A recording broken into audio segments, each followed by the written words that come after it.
최순실 국정농단 사건 관련해서 재판이 진행되고 있는데요. 재판에서 조카 장시호 씨가 최순실 씨가 그러니까 이모죠. 박근혜 전 대통령의 삼성동 자택에 평생 먹고 살 만큼의 돈이 있다는 말을 했다. 내가 들었다. 이렇게 밝혔습니다. 네, 장 씨의 폭로가 나오자 이모 최순실 씨와 장 씨가 재판장에서 소리를 높여 싸우기도 했다는데요. 여상원 변호사와 함께 짚어보도록 하겠습니다. 어서 오십시오. 오세요. 네, 안녕하세요. 그러니까 장시호 씨 말에 따르면 최순실 씨가 삼성동 2층 금고에 네. 평생 먹고 살 만한 돈을 거기에 놔뒀다. 이렇게 네. 말했다는 거죠. 네, 그렇죠. 근데 그 돈의 소유자에 대해서는 이야기를 안 했습니다. 네. 그런데 이제 우리가 보도에 따르면 그런데 그 유연이 그러니까 누구죠? 정유라 씨의 정유라 씨의 아들이죠? 그 아니 원래 이름 정유연. 그렇죠. 그다음 주연이 아들 아니에요. 이름이 유주죠. 네, 예, 예. 그 둘이가 사용할 수 있는 돈이라는 취지로 이야기했다고 그럽니다. 딸과 손주. 그렇죠. 이게 그 박근혜 대통령이 사용할 돈이 아니라 최순실 씨의 딸과 손자가 사용할 돈이라 그랬다는 거 보면은 네. 이게 지금 이제 추측은 여러 가지로 할 수 있죠. 박근혜 대통령이 사택에 있으니까 박근혜 대통령의 돈 아닐까. 네. 그런데 그동안 대통령이 청와대에 있으면 비워놓던 집에다가 지금 돈이 보관돼 있고 네. 최순실 씨는 사실 박근혜 대통령의 사제를 마치 자기 집처럼 그 들락날락 거리는 사람이거든요. 네. 그렇다면은 이 박근혜 대통령의 사제가 청와대에 있었지만 경호는 아주 삼엄했다고요, 거기가. 네. 그 돈을 거기에서 갖다 놓으면 그 도둑 맞을 일이 전혀 없지 않습니까? 네. 그래서 여기 갖다 놓은 게 아닐까. 그런 추측이 들어서 지금 쉽게 뭐 이게 대통령의 돈이다 아니다. 이렇게 이야기하는 어려울 것 같습니다. 네. 이런 잇따른 장 씨의 폭로에 네. 또 최순실 씨가 장 씨하고 서로 고성이 오가고 법정에서 그랬죠. 그랬죠. 네네. 예. 그러니까 장시호 씨가 이렇게 이야기하니까 최순실은 내가 언제 그런 말 했냐. 네. 나 그런 말 한 적이 사실이 없다고. 이게 아니다. 중요한 말이거든요. 그러니까요. 네. 그래서 이게 지금 사실 뇌물죄로 재판받고 있지 않습니까? 네.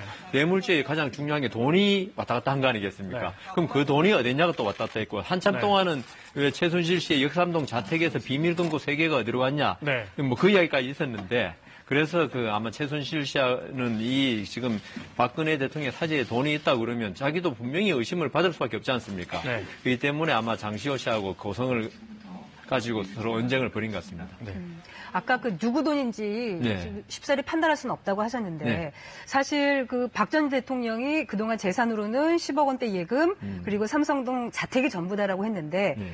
그게 만약 박 전 대통령의 돈이다. 그랬을 경우에 이게 문제가 커지는 거죠. 문제가 심각해지죠. 네. 내가 이제 박근혜 대통령은 한 푼도 만져본 적이 없다고 그랬거든요. 네. 최순실 씨가 정말 받았고.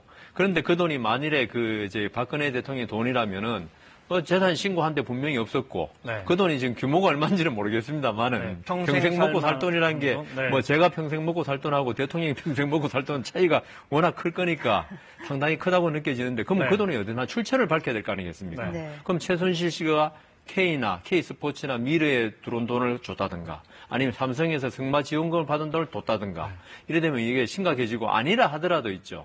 이게 공직자 윤리법에 위반되죠. 대통령이 만일 이 대통령 돈이 뇌물이 아니라 하더라도 재산신고 잘못했고요. 그렇죠. 그러면요, 과태료니 경고니 이런 네. 게 있는데 지금 그걸로 대통령을 처벌하겠습니까? 그건 네. 아니고 대통령이 어떤 도덕성에 결정적인 타격이 가해지기 때문에 네. 나중에 형사재판에서 상당히 불리한 정황으로 작용할 수 있죠. 불리한 정황이라고 하셨는데 이제 오랫동안 판사 생활을 하셨으니까요. 만약에 이렇게 한 사람은 그런 말 들었다 하고 네. 한 사람은 말했다는 당사자는 그런 말 한 적 없다고 하면 이런 상황에서 어떻게 법원은 어떤 판단을 합니까 주로?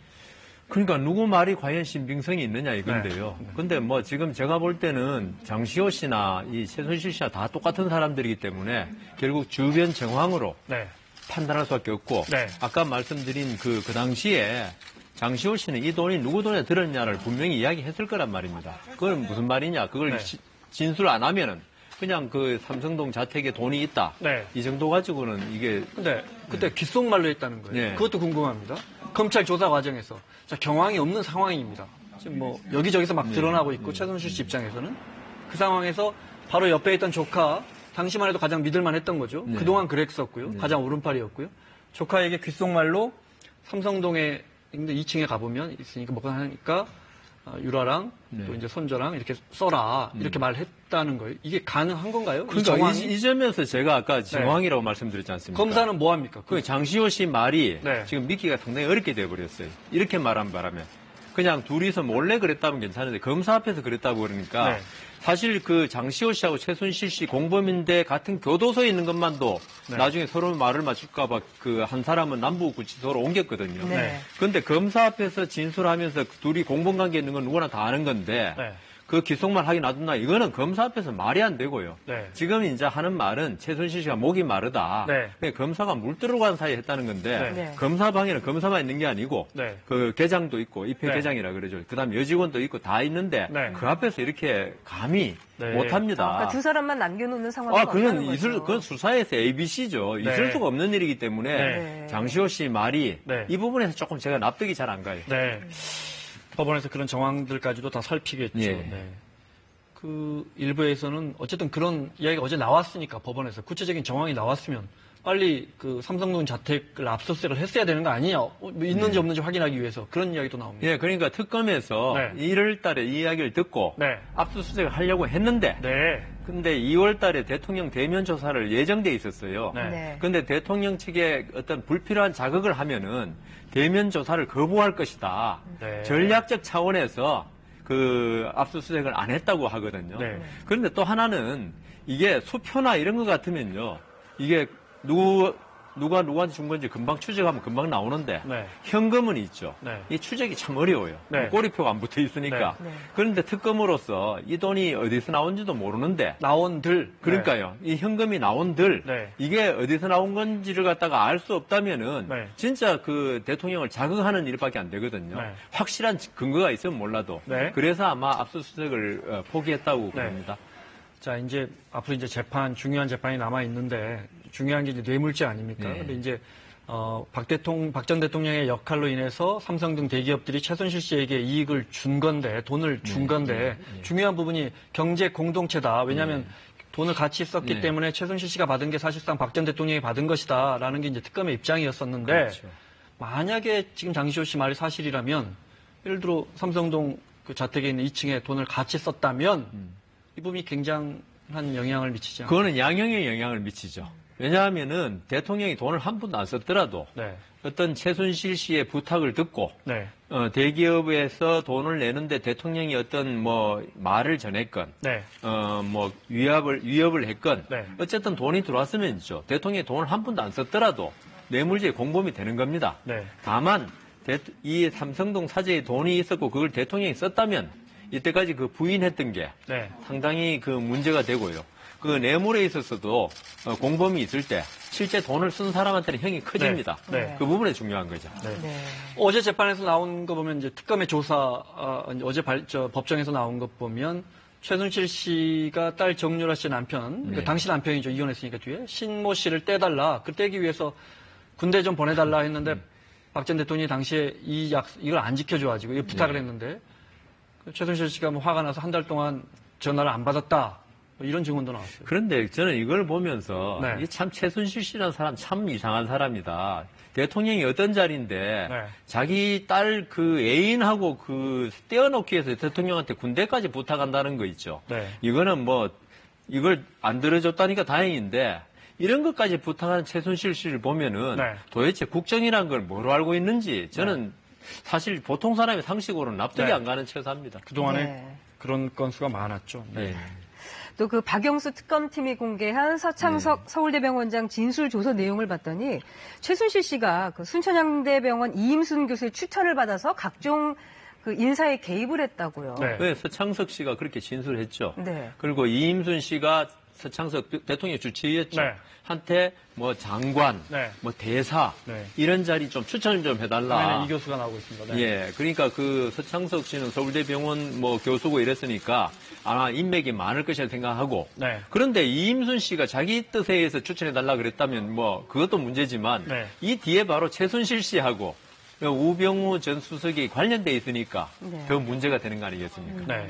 근데 이임순 교수하고 최순실 씨는 어떤 관계인가요? 그 정유라 씨의 출산할 때, 네. 이 이임순 교수가 10여 년 전부터 알고 있었다고 네, 그래요. 네. 그런 이제 마지막에는 정유라 씨 출산을 도와준 네. 그런 의사라서 아주 친밀한 관계로 보입니다. 네. 네. 지난해 12월 그 청문회 당시 이임순 교수의 발언이 있습니다. 직접 네. 보시죠.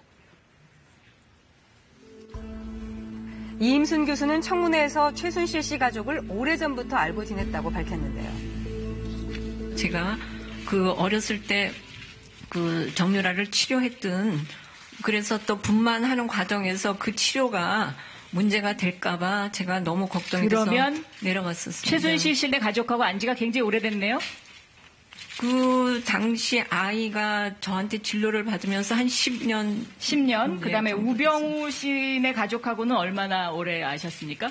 그 집 아이를 받았으니까 한 25년 정도 됐어요. 그러면 하지만 이 교수는 서창석 서울대 병원장에게 전화한 적이 없다고 했습니다. 전화를 한 적이 없냐고요? 제가 그 관련돼서 전화한 적은 없습니다. 어제 법원에서 나온 아직도 내용과 다른 부분입니다. 네. 전화한 기억이 안 납니까? 네, 그렇습니다.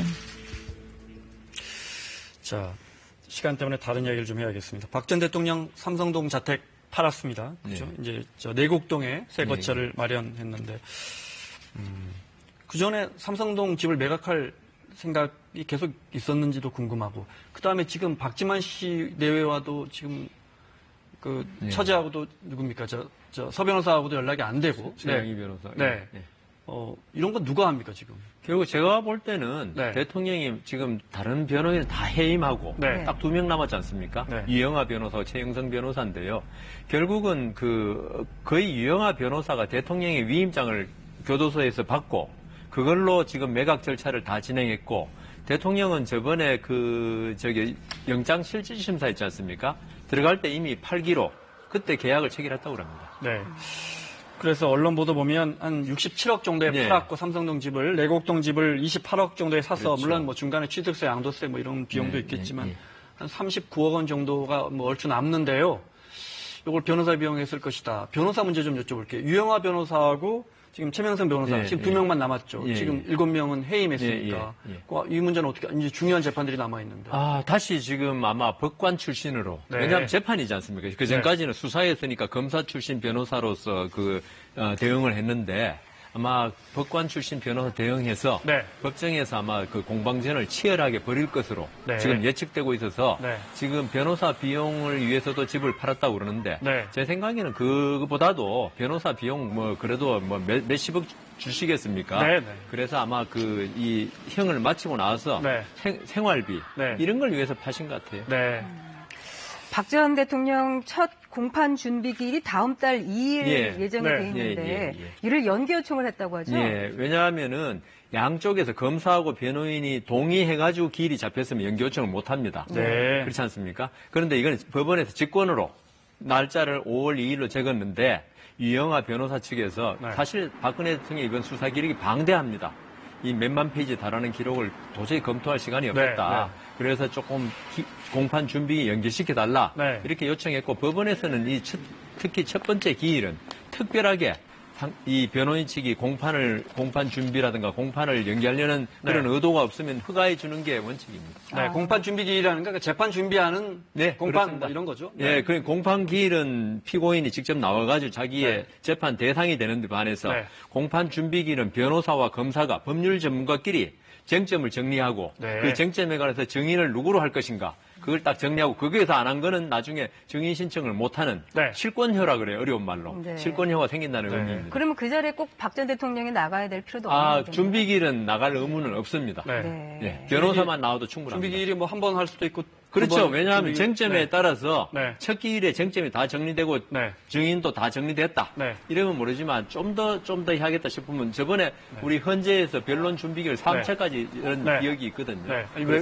여쭤봤냐면 네. 그리고 나서 이제 정식 공판이 시작되면 박 전 대통령 반드시 반드시 피해자니까 나와야죠. 예. 나오겠죠. 예, 그렇습니다. 이제 그때 이제 화면을 아마 국민들이 보게 될 이번 텐데. 대법원에서 네. 이런 큰 사건들은 중개 이야기가 중개를 하기로 방침을 정했다고 그러니까 네. 이제 그 자리에서 대통령이 재판받는 모습을 네. 보게 재판의 될 것 일부만 같습니다. 아마 하지 않겠습니까? 그 긴 시간. 그거는요. 네. 그 재판장의 권한입니다. 그렇군요. 예. 알겠습니다. 자, 여상원 변호사와 이야기 나눴습니다. 고맙습니다.